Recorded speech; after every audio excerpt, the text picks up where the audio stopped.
কলার মোচা দিয়ে special chop তৈরি করে রীতিমতো নেট দুনিয়ায় ভাইরাল সাতক্ষীরার শান্তারানী বিশ্বাস। খেতে অনেক সুস্বাদু হওয়ায় দিন দিন বাড়ছে তার এই কলার মোচার চপের চাহিদা।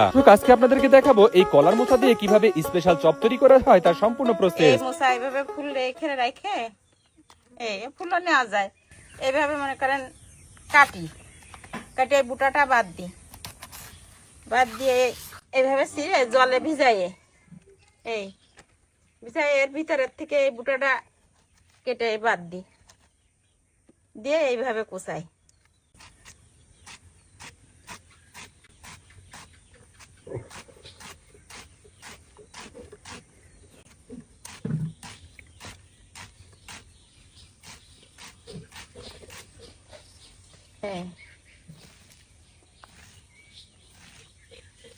কুচাই এটা জলের ভিতরে এইভাবে ভিজাই।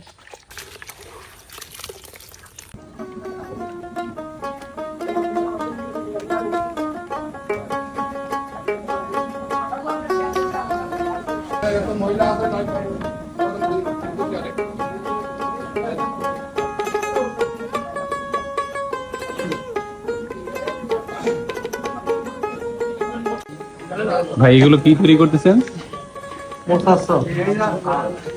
এই মোচার চপ আপনারা কি কি দিয়ে তৈরি করেন? এতে কালো জিরা, বেসন আর লবণ পানি আর এটা মোচা দিয়ে তারপরে সামনে মোচা দিয়ে মাখায় এই কড়াইতে ছাড়তেছি।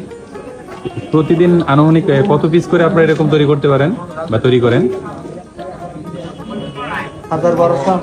1200 প্রত্যেক দিন। এবারে আছে বড় 1200। এর চাহিদা কেমন? চাহিদা অনেক বেশি। 30।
তো দর্শক, তৈরি হয়ে গেল সেই কলার মোচা দিয়ে স্পেশাল সেই পাঁচু কাকার মোচার চপ। তো আমরা এখন এটা খেয়ে টেস্ট করে দেখবো এর স্বাদটা কেমন।